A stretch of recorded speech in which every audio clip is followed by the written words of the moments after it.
Balachander sir வந்து என் கண்ணை பார்த்து தான் அவர் என்னை செலக்ட் பண்ணிக்கிட்டாரு. அவன் கண்ணில் ஏதோ ஒன்று இருக்கு, பவர் இருக்கு. ஏதோ ஒன்று இருக்கு, சும்மா அப்படி பார்த்தா சொல்ல சம்திங் ஒரு ஏதோ ஒன்று இருக்கு அவன் கிட்ட. அப்படியே சொல்லி என்ன சொன்னாங்க, அந்த கண்ணை வச்சு தான் உங்களை எல்லாம் நான் சம்பாதிச்சேன்.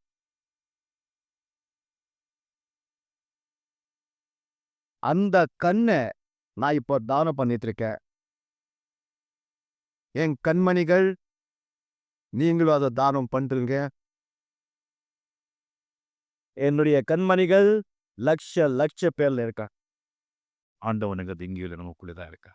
இந்த நான் இப்படி நான் அப்படி இவ்வளோ பணம் பொண்டாட்டி சொந்தம் அது இது அப்படி செய்யணும்னு ஆசைகள்லாம் வச்சுட்டு நிம்மதியே இருக்க முடியாது. When ambition ends, then only peace begins. ஆசைகள் எப்போ உங்களுக்கு குறையுதோ அப்போதான் நிம்மதி தானா மேலும். வந்து ரொம்ப நாளா என் மனசுல இருக்கிறது. ஸோ இந்த 1.25 ஏக்கர் இடம் இருக்கிற இந்த ராகவேந்திரா மண்டபத்தை நான் என் பேரில் இருக்கிற ராகவேந்திரா மண்டபத்தை இந்த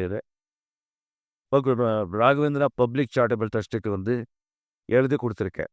அதில் ஒரு பைசாவும் என்னை வாழ வைத்த தெய்வங்களான தமிழக மக்களுக்கு நாம் வந்து நல்லது செய்யணும்னு நினைக்கும் போது உடனே செஞ்சிடணுமா, கெடுதலை செய்யணும்னு சொல்லும்போது கொஞ்சம் தள்ளி போடணும்.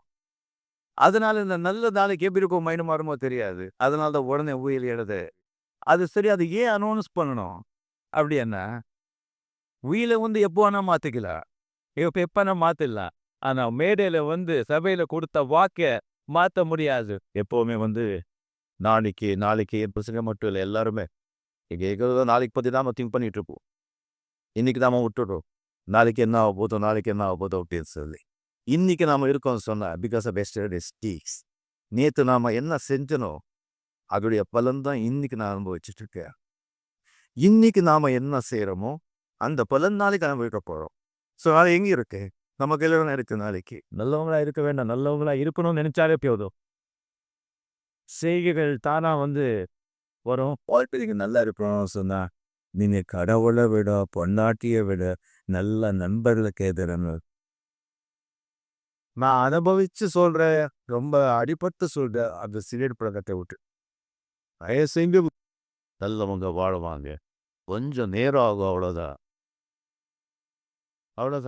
சோதனை வரும், சாதனை எப்போ ஆகும்? நீ சோதனையை சந்திச்சாதாய சாதனை ஆகும். சாப்பிட்டது உடம்புலயே தங்கிட்டா உடம்பு கெட்டுக்கும், சம்பாதிச்சது நாமளே வச்சுக்கிட்டா வாழ்க்கை கெட்டுக்குவோம். டாப்ல போறவங்க எல்லாருமே தனியாக தான் இருப்பார்.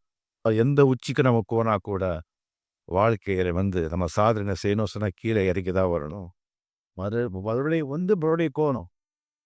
உச்சியில போயிட்டோம், உச்சிலே இருந்தோம்னு சொன்னா, உச்சிலேயே நம்ம இருக்கோம்னு சொன்னா தானாமே போயிடுவோம். சாதனை பண்ணுறதுக்கு கீழே வரணும். வாழ்க்கையும் அப்படிதான். அதில் கல்யாணம் பண்ண சந்தோஷம் ஆயிடுச்சு, 60 வருஷம் பையன் சொன்னால் பையன் கல்யாணம் பண்ணுறதுக்கும் கீழே இறங்கி வரணும், பொண்ணு கல்யாணம் பண்ணுறதுக்கும் கீழே இறங்கி வரணும். நிம்மதி சந்தோஷம் சொன்னால் நிம்மதி டக்குன்னு போயிடும், மறுபடியும் சந்தோஷத்துக்கு கீழே இறங்கி வரணும். இறங்கி மேலே போகிற வாழ்க்கையை அது சந்தோஷமாக செய்யலாம். Many people couldn't believe miracles. Miracles do happen.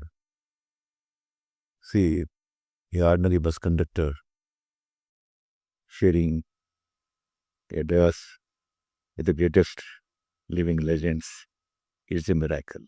Miracles do happen.